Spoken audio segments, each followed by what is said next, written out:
Hello there, hope you're doing great. I'm at my favorite Nice airport today, ready to fly to Tirana, the capital city of the ex-communist nation, Albania. This is my first time in the Balkan nations, so I'm really excited about it. I want to share all of my adventures with you. I have this tour planned for a couple of days. I'm going to explore Tirana, I'm going to explore a few places outside the city, in the countryside, and hopefully you're going to enjoy this series a lot. This is going to be the first video of my Albania series. I'm really excited about it. The flight time was less than 2 hours and the sceneries while leaving Nice as well as while entering Albania were epic. So officially I've landed in Tirana, I've crossed immigration, no questions asked. So with my Indian passport I don't need a visa to enter Albania. So depending on your passport, just check if you need a visa or not. The immigration process indeed is really simple over here. The airport seems to be pretty crowded. It's a pretty small one. So I didn't have any Albanian currency with me, so I exchanged a little bit. I exchanged 20 euros. The rate was decent enough, not the best, not the worst. So once you come out of the airport, so this is the arrivals area. We've got a couple of restaurants, and then you can get a taxi or you can opt for the bus. The restrooms are just outside the terminal. It is mid-May right now, and the weather, it's quite hot actually right now. It's around 24, 25. And here you have the buses that go to the city center. It's just outside the arrivals area. Pretty comfortable. This is what the inside of the bus looks like. Pretty comfortable for a 30-minute journey. It even has a sink. Whoa. So it departs every hour. So right now it's 12:30 and the bus is going to leave at 1 o'clock. My SIM card doesn't work over here in Albania, so I don't have internet. I used the airport Wi-Fi, that was pretty fast. And next I'll have internet in my accommodation, so till I get there it's gonna be old style.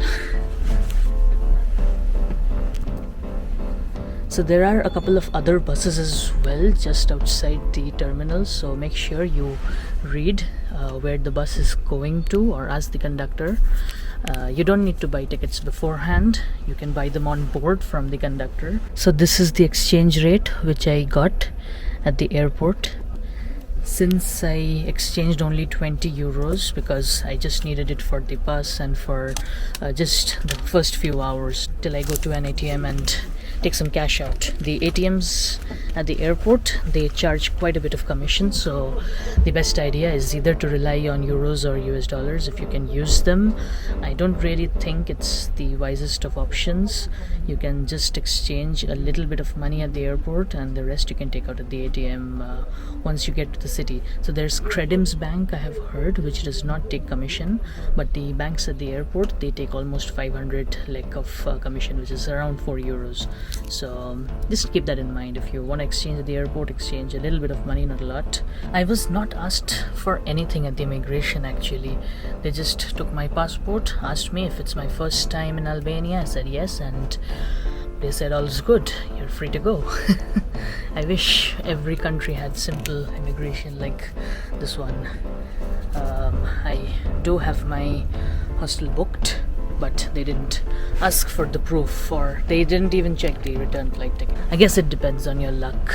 A very interesting fact is that the immigration officer did not stamp my passport. So initially I thought something's wrong, but then I checked. There's no concept of passport stamps anymore in Albania. It's all digital, and they register you in their system as soon as you arrive.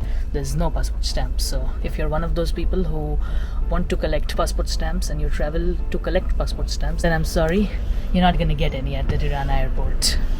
It's too hot inside the bus, and it's right now 12:40.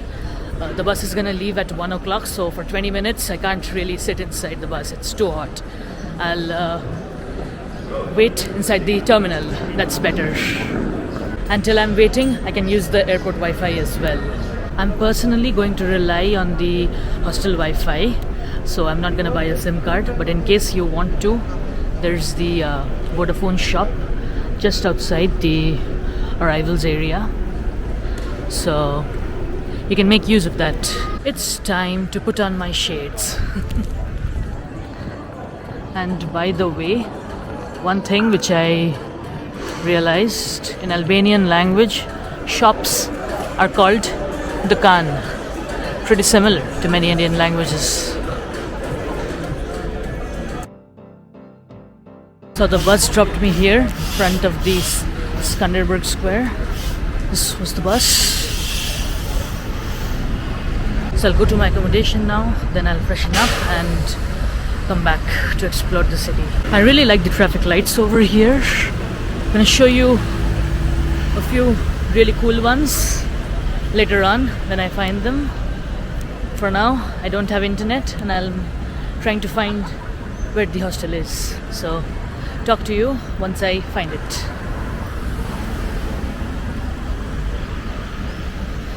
So regarding the bus journey, let me come to a shade and then talk. Yeah, so regarding the bus journey, it took around 35 minutes to reach Skanderberg Square, the city center, from the airport.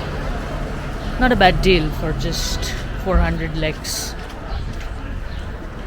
which is round about €3.5, I guess. Guys, I can't describe how amazing the smell is from all these restaurants in the city center. Even though it's pretty hot, there's a really nice breeze going on, and an afternoon breeze in a hot summer weather, it really helps. Here in Abayali, I found the hostel, Milingona. I think I'm pronouncing it correctly. In case you are thinking of renting a car, that's the price of gas. So I've checked in. It's almost 2:30 in the afternoon. I'm starving, so I'm gonna have a really nice local meal now. So when Albania essentially was a communist nation, at that time they had built more than, I don't know the exact number, around 70,000 bunkers across the entire country. And if you are in Tirana, then one of the most visited sites over here is called Bunkart. So you can go down inside one of the nuclear bunkers which were built during the communist rule. It's a really cool thing to do here. So first I'm going to eat something and then I'll try to enter the Bunkart. Let's see how it goes. The double-headed eagle is on the national flag of Albania. So I'm thinking of getting something which has the double-headed eagle on it as a souvenir. Maybe a scarf, or let's see. I'll think about that the day I leave. For now, let's explore. Tirana as a city has so much of open spaces and greenery.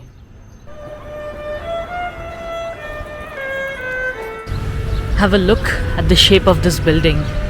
It's like as if someone has bitten off a part of this building.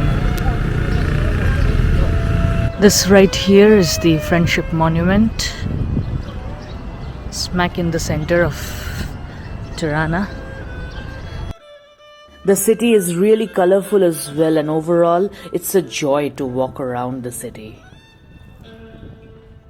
Right now I'm in front of the Tirana Castle and I'm pretty sure that I'm gonna eat over here.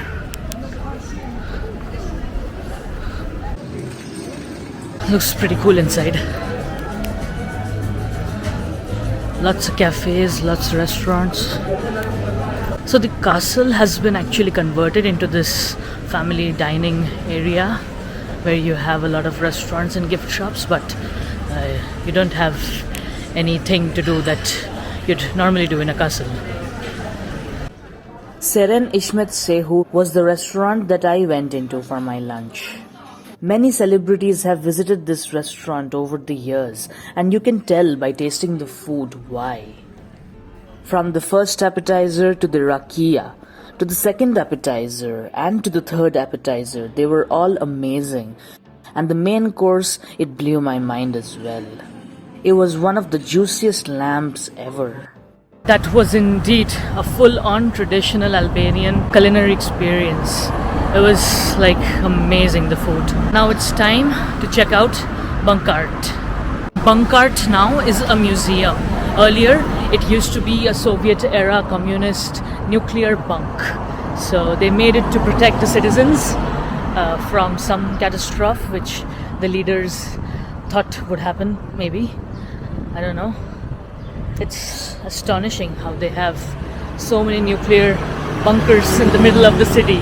Soon after entering this anti-nuclear bunker, I realized that the communist period was the darkest of all times for this country.